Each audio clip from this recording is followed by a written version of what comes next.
마가복음 9장 2절에서 8절입니다.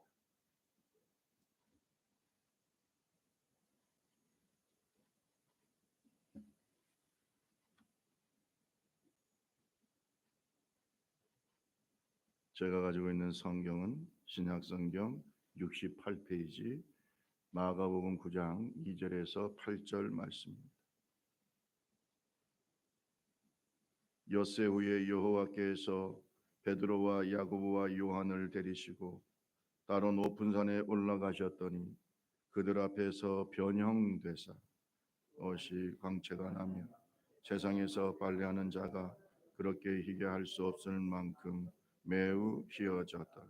이에 엘리야가 모세와 함께 그들에게 나타나 예수와 더불어 말하거늘 베드로가 주께 보아야 라비여 우리가 여기 있는 것이 좋사오니 우리가 초막셋을 쥐때 하나는 주를 위하여 하나는 모세를 위하여 하나는 엘리야를 위하여 하사이다.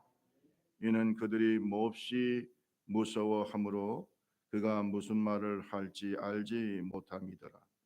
아침 구름이 와서 그들을 덮으며 구름 속에서 이는 내 사랑하는 아들이니 너희는 그의 말을 들으라 하는 문득 둘러보니 아무도 보이지 아니하고 오직 예수와 자기들 뿐이었더라. 아멘. 성가대 찬양하겠습니다.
미얀마의 사태가 지금 굉장히 심각해지고 있습니다. 그리고 많은 사상자가 발생하고 있고 국제사회가 염려하고 있습니다. 우리도 지원하고 있는 막 목사님 국제은혜교회가 있기 때문에 우리가 많은 기도와 또 영적으로 기도하면서 또 걱정도 하고 있습니다. 얼마 전에 막 목사님이 편지가 왔어요. 그 내용이 제가 너무 가슴도 아프고 또 우리가 기도해야 될 필요가 있기 때문에 간단하게 소개를 좀 하겠습니다. 자세한 내용은 1층의 로비에 가면 게시가 되어 있습니다. 여러분께서 읽어보시고 미얀마를 위해서, 미얀마의 민주화와 미얀마의 복음화를 위해서 여러분 기도 많이 해주시기를 부탁드리겠습니다. 편지의 내용이 이런 게 있어요. 안녕하세요. 잘 지내시리라고 믿습니다. 우리는 한 어린 소녀가 주님의 좋은 씨앗으로 천국에 들어간 것 외에는 잘 지내고 있습니다. 그러면서 이제 한 사건을 얘기합니다. 지난 2월 28일 날 주일에 한 청년과 결혼한 어린 소녀가 있는데 이 소녀가 3월 8일 날 결혼한 지 얼마 안 됐죠. 3월 8일 날 오토바이 사고로 목숨을 잃었습니다. 이들 부부가 주일날 저녁 6시 19분 이 주일은 3월 7일이 되는 겁니다. 바로 그 전날. 그러니까 3월 7일 주일날 저녁 6시 19분에 교회에서 집으로 운전하여서 가던 도중에 막 교도소에서 출소한 청년이 오토바이를 급하게 하면서 그들 앞으로 왔다 갔다 질주를 했어요. 그러다가 그들을 쳤습니다. 그녀는 머리를 크게 다쳐서 귀와 코에서 피가 흘렀습니다. 이 사진 한번 보내주세요. 이 사진 결혼한 지 얼마 안 된 사진. 그녀는 그 자리에서 숨을 졌고 막 목사님하고 그 남편은 그녀를 살려보려고 노력을 백방으로 했는데 병원 가는 그 길에 주님의 부름을 받았습니다. 우리는 자매를 죽인 그 오토바이 운전자를 용서하기로 했습니다.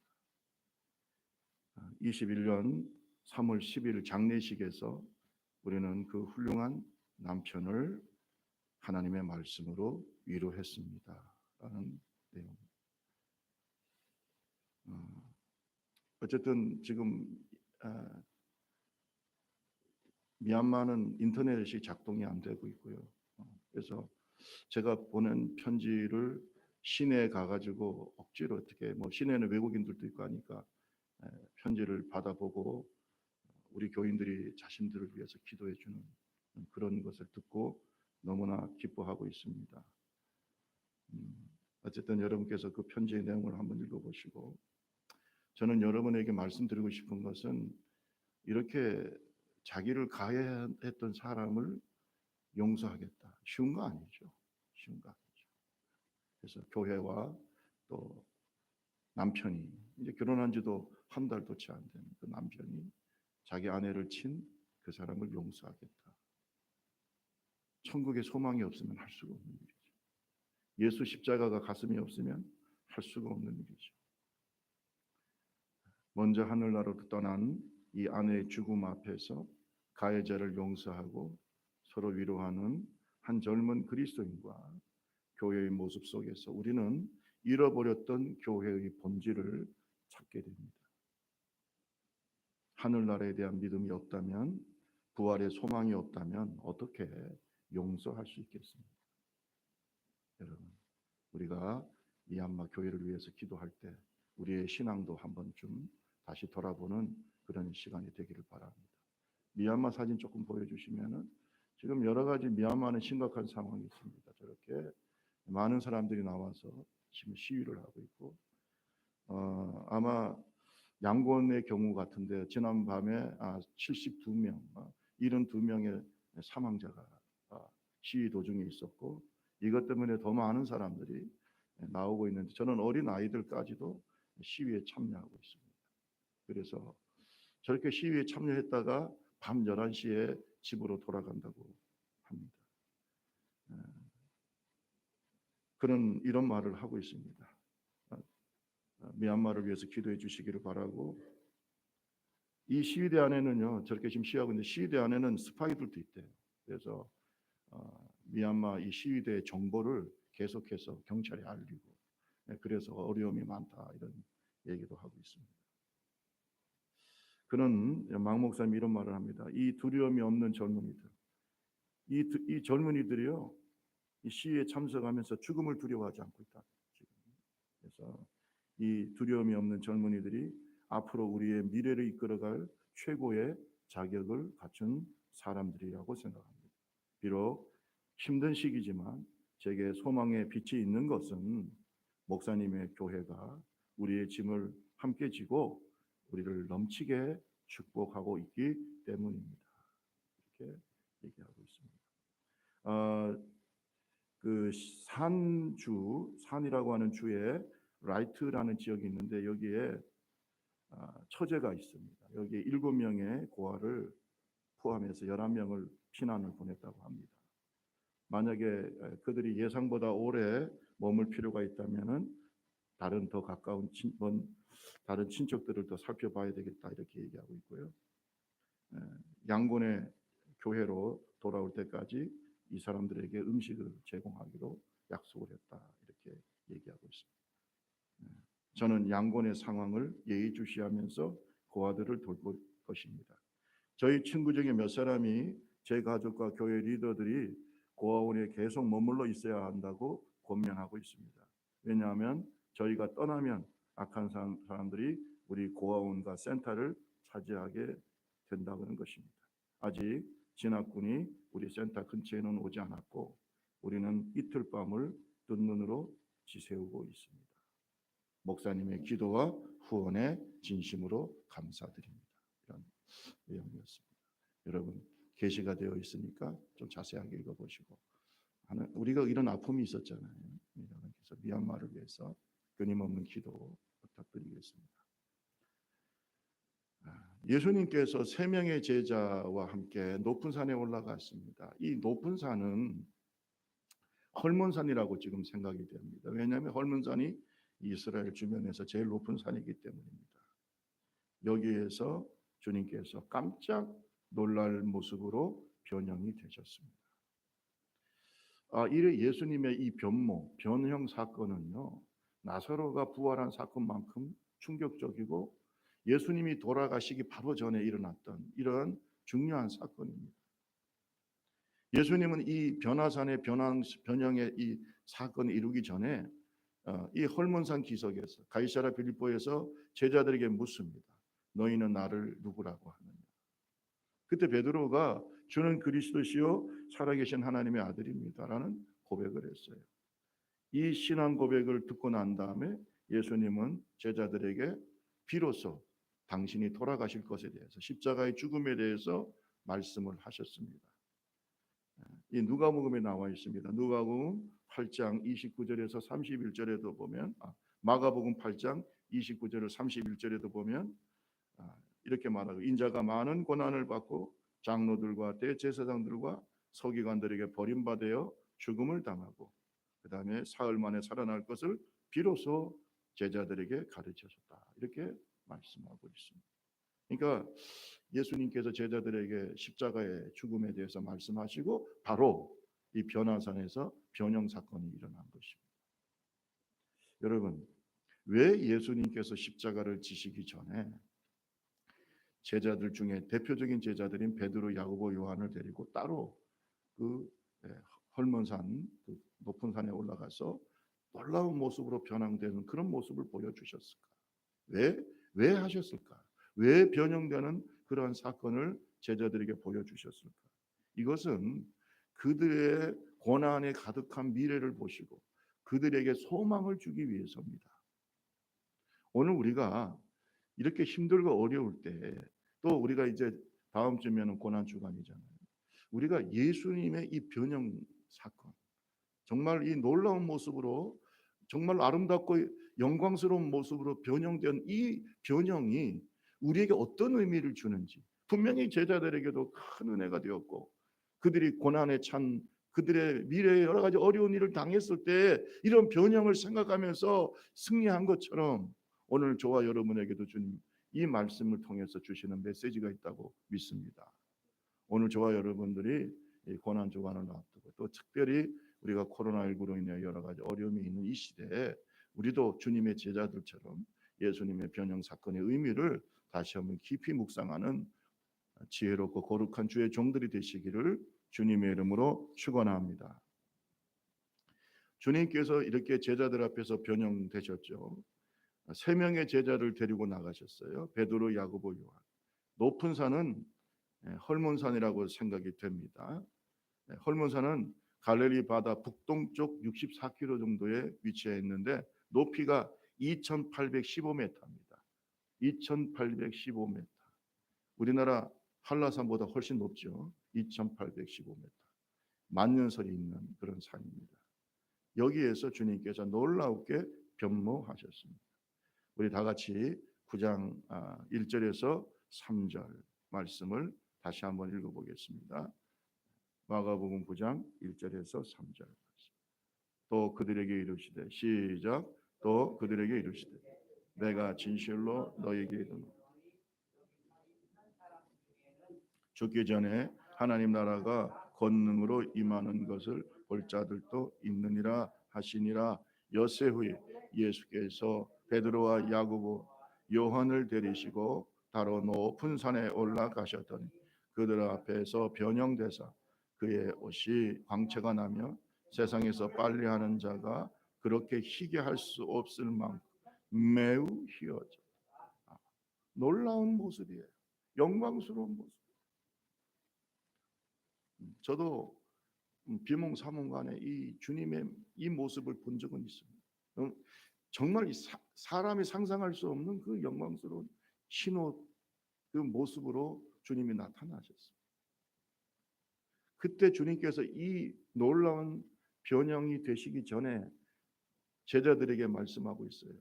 너희 중에는 죽기 전에 하나님 나라가 권능으로 임하는 것을 볼 자가 있다.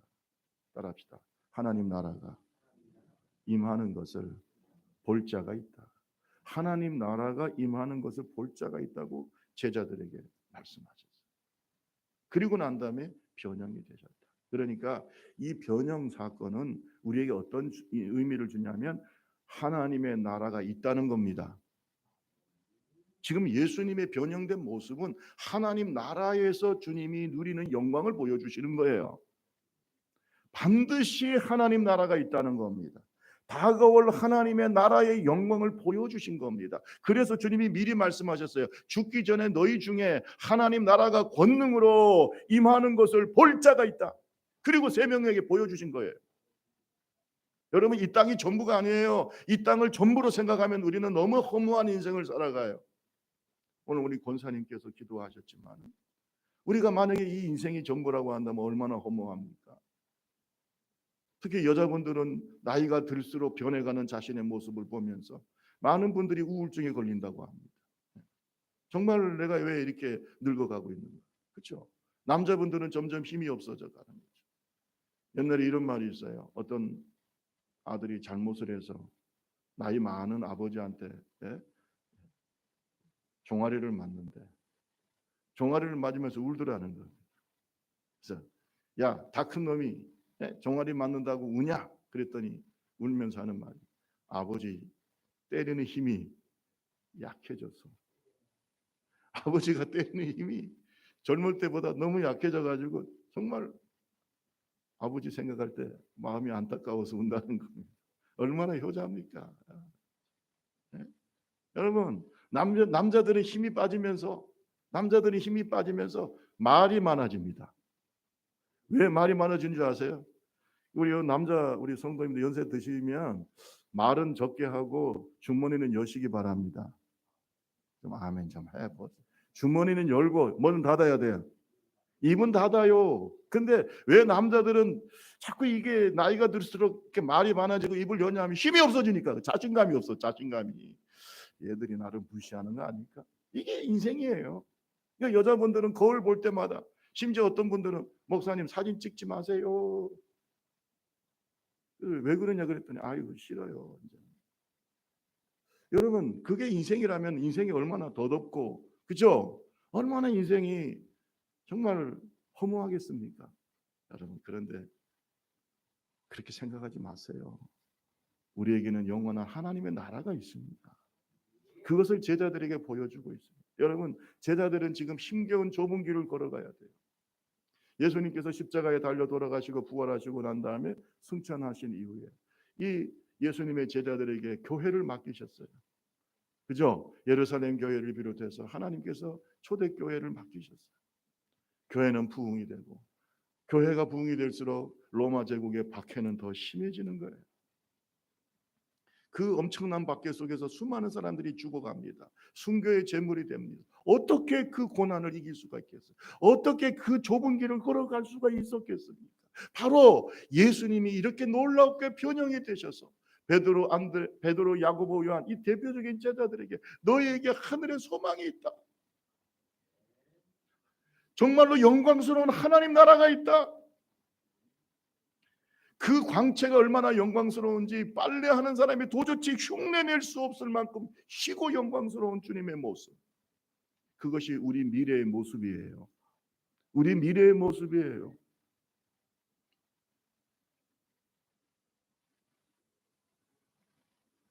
요한계시록 21장 1절에서 5절에 보면 요한계시록 여러분 사도 요한은 또 나이가 많이 들었을 때에 이런 영광스러운 하나님의 나라를 보게 되죠. 이 사도 요한은요 변화선에서도 그것을 경험했고 또 요한계시록을 기록하면서 그 영광스러운 하나님의 나라를 보게 되는 겁니다. 내가 새 하늘과 새 땅을 보니 아멘. 새 하늘과 새 땅을 보니 처음 하늘과 처음 땅이 없어졌고 바다도 다시 있지 않더라. 또 내가 보매 거룩한 성 새 예루살렘이 하나님께로부터 하늘에서 내려오는데 그 준비한 것이 신부가 남편을 위해서 단장한 것 같다. 3절 말씀 한번 다시 같이 한번 읽어볼까요? 내가 들으니 시작. 내가 들으니 보좌에서 큰 음성이 나서 이르되 보라 하나님의 장막이 사람들과 함께 있으며 하나님이 그들과 함께 계시리니 그들은 하나님의 백성이 되고 하나님은 친히 그들과 함께 계셔서 아멘. 보좌에 앉은 이씨가 말하기를 보라 내가 만물을 새롭게 하노라. 만물을 새롭게 하노라. 여러분 잘 들으세요. 새 하늘과 새 땅이 있습니다. 새 예루살렘이 있습니다.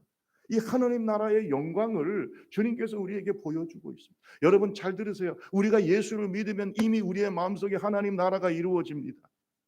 내 마음속에 하늘나라 이루어지니 보혜사 성령님이 기뻐하시고 아멘. 제가 어릴 때 불렀던 노래 여러분 잘 들으세요. 내 마음속에 하나님 나라가 이루어집니다. 예수님이 내 마음에 들어오셔서 내 마음이 주인이 되시면 내 마음속에 이미 하나님 나라가 이루어집니다. 하나님 나라의 평강을 누리게 됩니다. 하나님 나라의 기쁨을 누리게 됩니다. 이것이 바로 성령의 열매입니다. 하나님의 나라의 사랑을 느끼고 그래서 용서하게 되는 거예요. 아니 세상에 결혼한 지 한 달도 안 됐는데 자기 아내가 오토바이 사고로 그것도 교도에서 나온 지 얼마 안 된 그 사람의 그 젊은이에 의해서 죽었습니다. 여러분 어떻게 용서하겠어요? 어떻게 용서하겠습니까?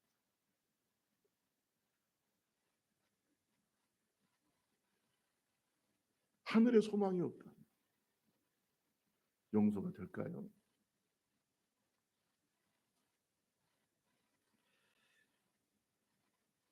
많은 초대교회들이 순교의 제물이 돼. 비록 내 마음속에 하나님 나라가 이루어졌지만 아직도 우리의 인생 속에는 가시밭길, 좁은 길, 신앙의 길이 있는데 그러나 이 하나님 나라를 또한 우리가 들어가게 되는 줄로 믿습니다. 하나님 나라의 소망이 있습니다. 조지 레드가 하는 말은 우리는 이미 하나님 나라를 누리고 있지만 already 우리는 이미 누리고 있지만 not yet 아직은 우리가 하나님 나라에 들어가지는 않았다. 이 사이에서 갈등하는 존재라고 그랬어요. 성도들은. 그렇죠? 하늘에 소망이 없다면 어떻게 살겠냐? 여러분, 오늘 이 놀라운 예수님의 변모 사건을 경험했던 베드로, 그리고 나중에 바울 사도, 또 처음 순교자였던 스데반 집사님, 이런 분들이 기꺼이 순교의 제물이 될 수 있었던 것은 하나님 나라에 대한 소망, 그 영광 때문에 그렇습니다. 바울 사도는 말합니다. 현재의 고난은 잠깐이고 장차 우리에게 주실 그 영광은 영원하다. 할렐루야. 그래서 지금의 고난은, 현재의 고난은 장차 우리가 경험할 영광과 좋게 비교할 수가 없다. 따라합시다. 지금의 고난은 장차 올 영광과 좋게 비교할 수 없다. 비교할 수 없다는 거예요. 이것은 여러분 베드로가 직접 본 거예요. 사도 요한이 직접 경험한 거예요. 그래서 야고보 사도는 예수님의 제자 중에서 최초의 순교자가 돼요. 이 영광을 받기 때문에. 로마 제국의 여러 황제 중에서 극심히 교회를 받게 했던 황제가 있어요. AD 64년에 네로 황제. 그는 로마 시의 절반을 불태우고 난 다음에 그 모든 그 대화재 사건의 책임을 누구한테 물었어요? 그리스도인들에게, 기독교인들에게. 그 당시 여러 가지로 오해를 받고 있던 그 기독교인들한테 책임을 물어가지고 수많은 기독교인들을 죽입니다. 박해를 합니다. 굶주린 사자에게 물어뜯어 죽게 하고 십자가에 못 박혀 죽게 하고, 여러분 심지어는 그 십자가에 매달린 그 사람들을 등불로 사용해가지고 십자가에 매달고 길거리에 등불로 사용해 불태워가지고 가죽, 짐승의 가죽을 입혀서 짐승처럼 보이게 해서 개에게 뜯어먹히게, 뭐 말할 수 없는. 어떻게 이겼겠어요? 어떻게? 지금 우리가 지금 너무 편안하게 신앙생활을 하고 있는 거예요. 도미티아누스 황제 때는 자기가 스스로 제우스 신이라고 말하면서 자기를 경배하지 않으면 다 박해를 하고 죽이고 그랬어요. 대표적인 사람들이 기독교인들이에요. 여러분 어떻게 황제를 제우스 신이라고 섬길 수가 있겠어요? 우리는 오직 누구만 섬깁니까? 하나님만 섬깁니다. 죽을 수밖에 없어요. 수많은 기독교인들이 가차없이 처형을 당했어요. 아우렐리우스 황제 때는, 그때가 AD 161년에서 180년 사이인데, 그때 두 차례의 대대적인 가혹한 기독교 박해가 있었어요. 안디옥 교회, 여러분 수리아 안디옥 있잖아요. 수리아 안디옥의 그 교부였던 이그나티우스가 잡혔어요. 잡혀서 형장으로 로마로 이송되면서 이런 말을 했다고 합니다. 주님, 저를 짐승의 먹이로 만들어 주시옵소서. 이것이 주님께 도달하는 길입니다.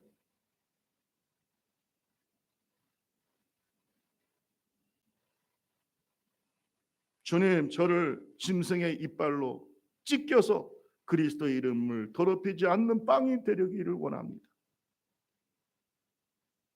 짐승을, 저를 물어뜯는 그 짐승을 저의 무덤으로 삼아 주시고 제 시체에 한 조각도 남기지 마시고 제가 영면할 때에는 아무도 귀찮게 굴지 않게 해 주시옵소서. 자기 시체가 다 짐승의 입에 들어갔으면 좋겠다. 그렇게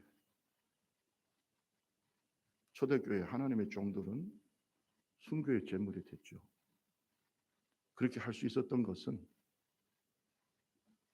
변화산에서 나타나신 주님의 그 영광스러운 모습 때문입니다. 아멘. 부활의 모습. 여러분, 이 땅이 전부라고 생각하십니까? 우리에게는 영적인 세계가 있고 이 세상을 떠날 때 우리는 영광스러운 주님의 모습으로 변모하게 될 줄로 믿습니다. 따라합시다. 예수님은 부활의 첫 열매가 되신다. 주님은 지금 부활하신 모습을 우리에게 보여주시는 거예요. 성경에 보면은 우리가 주님 오시기 전에, 재림하시기 전에 죽으면 우리는 영광스러운 그렇게 죽음 부활의 모습으로 부활하겠지만, 살아서 만약에 예수님의 재림을 경험하게 된다면 우리의 모습도 이렇게 예수님처럼 영광스러운 모습, 부활의 모습으로 변형하게 되어 있다고 성경은 말씀하고 있습니다. 여러분, 오늘 저와 여러분들 어렵고 힘들죠?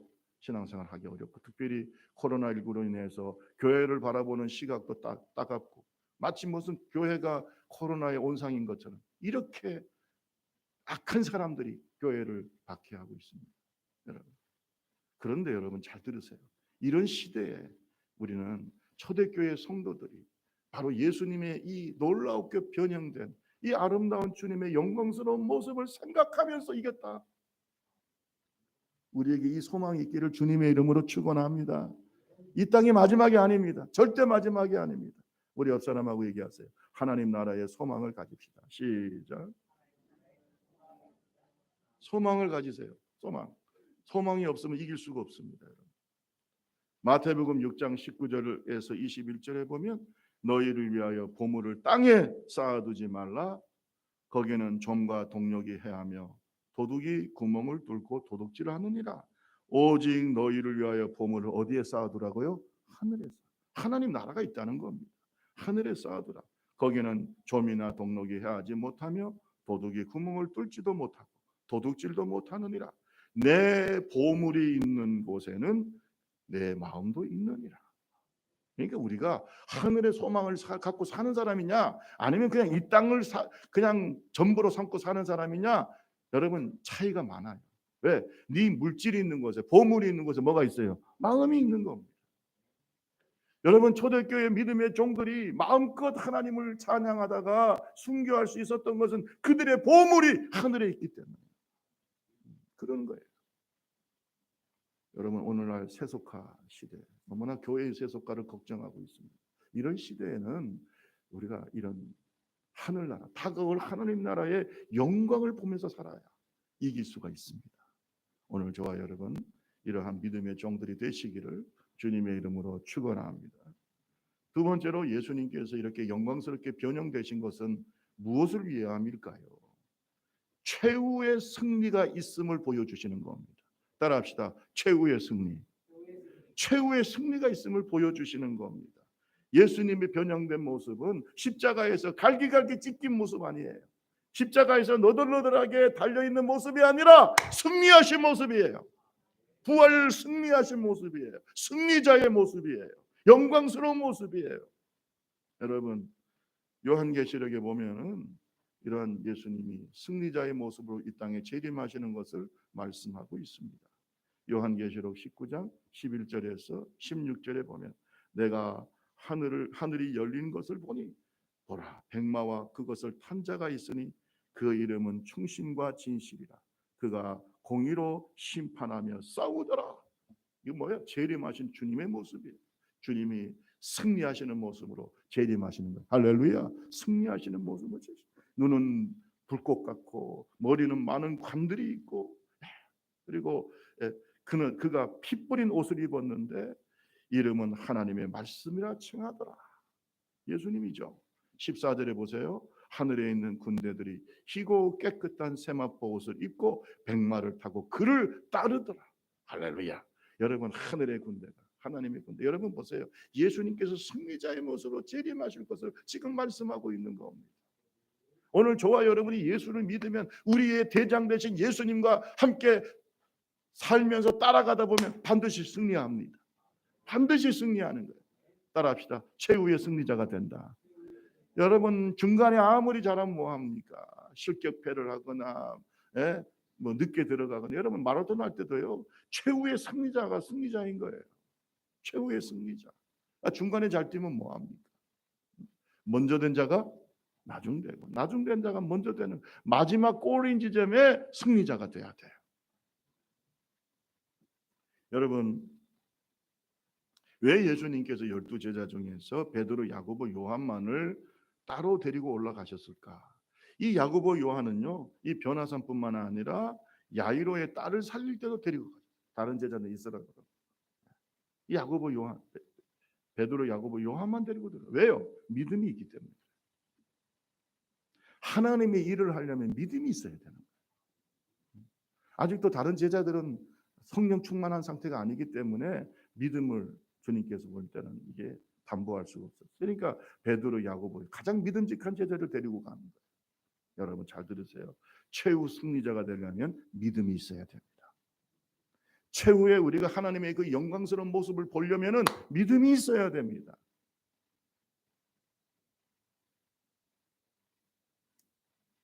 성경은 우리가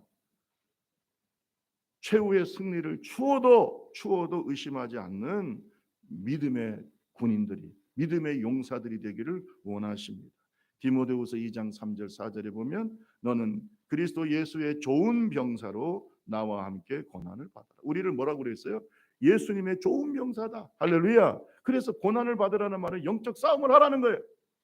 영적 싸움을 하고 지금도 영적 싸움이 일어나고 있어요. 저는요 코로나 뒤에 악한 영이 있어요. 또 물론 하나님의 메시지도 있지만 악한 영이 자꾸 교회를 약화시키고 있어요. 목사님들의 마음이 점점 이제 힘들어지고 성도들은 점점 교회에서 멀어지고. 이게 누구의 역사일까? 이게 하나님의 역사입니까? 이건 마귀의 역사인 거예요. 영적 싸움을 하고 있어요. 영적 싸움을 하고 있어요. 예수 그리스도의 좋은 병사로 나와 함께 고난을 받아라. 요한일서 5장 3절에서 5절 말씀을 보면은 하나님을 사랑하는 것은 이것이니 우리가 그의 계명들을 지키는 것이라. 그의 계명들은 무거운 것이 아니로다. 자, 우리 요한일서 5장 4절 5절 한번 읽어봅시다. 시작. 무릇 하나님께로부터 난 자마다 세상을 이기느니라. 세상을 이기는 승리는 이것이니 우리의 믿음이니라. 예수께서 하나님의 아들이심을 믿는 자가 아니면 세상을 이기는 자가 누구냐? 믿음이 있어야 이깁니다. 믿음이 있어야 최후 승리를 경험하게 돼요. 믿음이 있어야 하늘나라의 영광을 경험하게 돼요. 사람들에게 보이는 믿음이 아닙니다. 여러분과 하나님 사이의 믿음을 말하는 거예요. 하나님이 인정해 주시는 믿음이에요. 사람들이 당신은 예수 잘 믿는 것 같아. 그게 뭐 이렇게 중요합니까? 솔직히 얘기해서. 하나님이 인정해야 돼요. 하나님 우리의 중심을 보시는 분이에요. 하늘나라 가면 몇 번 놀란다고 하잖아요. 너무 좋아서 놀라고, 내가 하늘나라 올라가서 놀라고, 또 하나는 올 사람인 줄 알았는데 안 오고, 안 올 사람인 줄 알았는데 와 있고, 그래서 놀란다잖아요.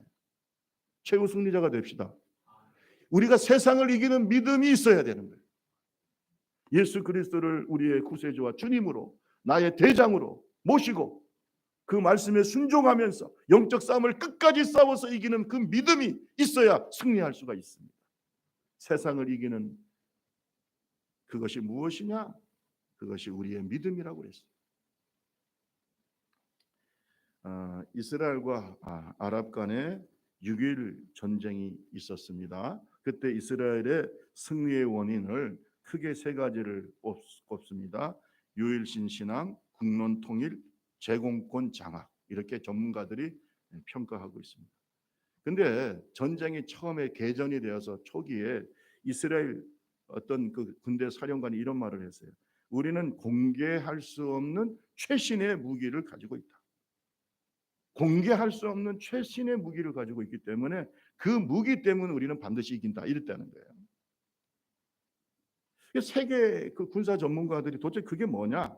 미국의 정보부에서도 아주 그 무기가 뭘까? 혹시 뭐 원자폭탄이나 이런 뭐 엄청난 무기가 아닐까? 그래가지고 계속해서 극비리의 그 정체를 밝히려고 노력했는데 밝힐 수가 없었어요.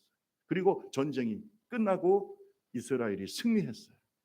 그리고 난 다음에 전쟁이 끝나고 난 다음에 이 이스라엘에 정말로 승리할 수밖에 없었던 최신 무기, 강력한 무기가 공개가 됐는데 그 공개된 무기의 이름이 뭘까요?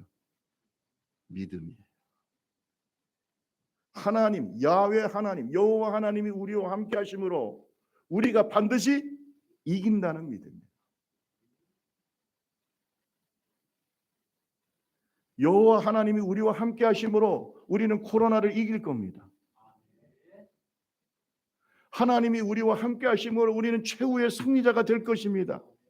내 인생 여정 끝내서 요단강을 건너갈 때 우리는 최후의 승리자의 영광의 관을 쓰게 될 겁니다. 그것을 믿는 사람들이 승리하는 거예요. 예수님께서 제자들에게 그 엄청난 영적 싸움을 싸우고 순교의 제물이 되어야 될 그 제자들에게 영광스러운 모습을 보여주신 것은 너희가 최후의 승리자가 되면 나와 같이 영광에 동참할 수 있다. 할렐루야. 그걸 보여주시는 거예요. 여러분 끝까지 예수 잘 믿읍시다. 최후 승리자가 됩시다. 아니면 얼마나 우리 인생이 불쌍하겠습니까? 그렇죠? 이것도 아니고 저것도 아니고 물에 물 탄 듯 술에 술 탄 듯 한 발은 세상에 한 발은 교회에 그렇게 하지 마세요. 그러면 필패하게 돼 있어요. 최후의 승리를 의심하지 마세요. 그러면 우리는 필패하게 돼 있어요. 우리 대장 대신 예수 그리스도를 바라보고 아무리 우리의 대적 마귀가 우리를 이기려고 몸부림을 친다 할지라도 예수님이 최후의 승리자이기 때문에 예수님과 함께 우리가 승리할 수가 있습니다. 오늘 예수 승리가 저와 여러분의 승리가 되시기를 주님의 이름으로 축원합니다. 강한 군대는 승리를 추워도 의심하지 않습니다. 마지막으로 한 말씀만 더 드릴게요. 여러분 예수님께서 이렇게 놀랍고 변매된 모습은 우리에게 어떤 교훈을 줄까요? 따라합시다. 하나님의 말씀은 크게 따라하세요. 하나님의 말씀은 반드시 이루어진다. 여러분 반드시 이루어지는 걸 보여주시는 거예요. 여러분 예수님께서 변모되셨을 때 예수님 혼자 있었던 게 아니에요. 그 옆에 누가 있었어요? 모세와 엘리야가 있었어요. 모세와 엘리야. 우리 9장 4절 5절 읽고 마치겠습니다. 우리 9장 4절 5절입니다. 이에 시작. 이에 엘리야가 모세와 함께 그들에게 나타나 예수와 더불어 말하거늘 베드로가 예수께 와 라비어 여기 있는 것이 좋사오니 우리가 초막 셋을 질 때 하나는 주를 위하여 하나는 모세를 위하여 하나는 엘리야를 위하여 하사이다. 여러분 베드로가 보니까 모세와 엘리야 자기들이 깜짝 놀라는 그런 위대한 구약의 인물들이 나타나서 예수님과 대화를 해요. 기쁜 대화를 나누는데 그 모습이 천국이야. 여러분 천국은 좋은 곳입니다. 할렐루야. 너무 천국이야. 그러니까 그냥 여기가 천국이니까 내려가지 맙시다. 초막을 짓고 그냥 여기서 삽시다. 여기가 주님 천국입니다. 그렇게 은혜가 넘쳤어요. 왜 엘리야하고 모세가 나타났을까요? 여러분 엘리야하고 모세는요 구약의 대표적인 인물이에요. 여러분 모세 잘 들으세요. 모세는 시내 산에서 그 하나님의 신비한 영광 가운데 율법을 받은 사람이에요. 십계명을 받은 선지자로서 불병거를 타고 살아서 승천한 사람이에요. 그 사람이 엘리야입니다. 그러니까 모세와 엘리야는 말이죠. 구약의 율법과 예언을 대표하는 인물이다. 이 무슨 말이냐 하면 구약 전체가 예수 그리스도를 통해서 이루어졌다. 아멘. 그래서 어떤 분이 그래요. 이 두 분이 예수님하고 어떤 얘기를 나눴을까요? 그게 바로 십자가의 사건에 대한 얘기일 것이다. 이렇게 말하는 것입니다. 여러분 잘 들으세요. 구약에 있는 모든 우리 영혼을 구원하기, 우리 인간을 구원하기 위한 주님의 계획이 그 복음이 예수 그리스도를 통해서 이루어졌습니다. 하나님은요 약속하신 것을 반드시 이루시는 분입니다. 그래서 요한복음 5장 39절에서부터 46절에 보면은 예수님께서 유대인들에게 이렇게 말씀하셨어요. 너희가 성경에서 영생을 얻는 줄을 생각하고 성경을 연구하거니와 이 성경은 곧 누구에 대한 증언이라고요? 나에. 이 성경이 다 나에 대해서 말하고 있어요. 이 말씀이 나를 통해서 나의 십자가의 이 죽음과 그 부활을 통해서 다 이루어져야 되는 겁니다. 내가 너희를 아버지께 고발할까 생각했는데 그렇게 할 필요가 없다. 너희를 고발할 이가 있으니 너희가 그렇게 존경하고 바라는 모세다. 그 다음에 요한복음 5장 46절에 보면 모세를 믿었다면 또 나를 믿었으리니 이는 그가 내게 대하여 기록하였습니다. 모세가 누구에 대해 기록했다고요? 예수님. 그러니까 모세가 나타났어요. 모세가 생각하고 예언했던 말씀이 다 누구를 통해서 이루어졌어요? 예수를 통해서. 엘리야를 통해서 또 선지자를 통해서 예언된 주님의 말씀이 다 누구에게 이루어졌어요? 예수님. 여러분, 성경의 주인공은 예수님이에요. 성경의 주인공은 예수님입니다. 그리고 하나님은 반드시 예수님을 통해서 모든 하나님의 약속의 말씀을 이루셨어요. 그러면 물어봅시다. 이 복음을 믿는 우리가 천국을 가보지는 않았지만 천국의 약속을 하신 예수님의 말씀이 이루어질까요? 안 이루어질까요? 너는 마음에 근심하지 말라. 하나님을 믿으니 또 나를 믿으라. 내가 너희를 위하여 처소를 예배하러 간다. 천국이 있을까요? 없을까요? 가봐야 합니까? 똥인지 된장인지 찍어봐야 되는 겁니까? 하나님의 구약의 모든 약속의 말씀들이 예수 그리스도를 통해서 이루어졌다면 예수님이 우리를 향해서 말씀하시는 그 약속의 말씀이 이루어질까요? 안 이루어질까요? 오늘 저와 여러분은 말씀을 믿고 가는 겁니다. 성경은 약속의 책입니다. 구약은 올드 테스트먼트 옛날 약속이고 신약은 뉴 테스트먼트 새로운 약속이에요. 이 약속을 믿고 나가는 거예요. 나를 믿는 자는 죽어도 살겠고 살아서 나를 믿는 자는 영원히 죽지 아니하리라. 이것을 내가 믿느냐. 이 약속의 말씀을 믿고 나가는 거예요. 나는 부활이요 생명이다. 믿습니까? 믿습니까? 하나님의 약속의 말씀은 반드시 이루어지는 것을 모세와 엘리야가 예수님과 대화하면서 그것을 제자들에게 보여주신 겁니다. 이 모든 구약의 약속이 누구를 통해서 이루어졌다? 예수님을 통해서 이루어졌다. 여러분, 사순절을 지내는 지금 이 순간에 오늘 우리는 예수님을 깊이 묵상하면서 예수님을 통해서 이루어진 그 복음의 축복이 오늘 저와 여러분을 통해서 이루어질 것을 믿으시기를 주님의 이름으로 축원합니다. 요즘 코로나19로 인해서 교회가 참으로 힘든 시기를 보내고 있습니다. 세상 사람들이 교회에 대해서 오해하기도 하고 미워하기도 하고 교회를 향해서 차가운 시선을 보내기도 하고 있습니다. 그런데 이것은요, 이 교회의 위기는 코로나가 아니더라도 이미 10년 전부터 인구 절벽과 함께 예견된 일입니다. 여러분, 오늘 저와 여러분이 고달픈 현실 속에서 예수님의 제자들이 걸어갔던 그 좁은 길을 우리는 걷고 있습니다. 우리 좁은 길 교회가 좁은 길 교회이기 때문에 좁은 길을 걷는 게 아니라 주님의 제자들은 다 넓은 길이 아니고 뭘 걸어야 돼요? 좁은 길을 걸어요. 이 좁은 길을 걸어갈 때 우리가 어떻게 하면 이길까? 예수님이 변형된 사건을 기억합시다.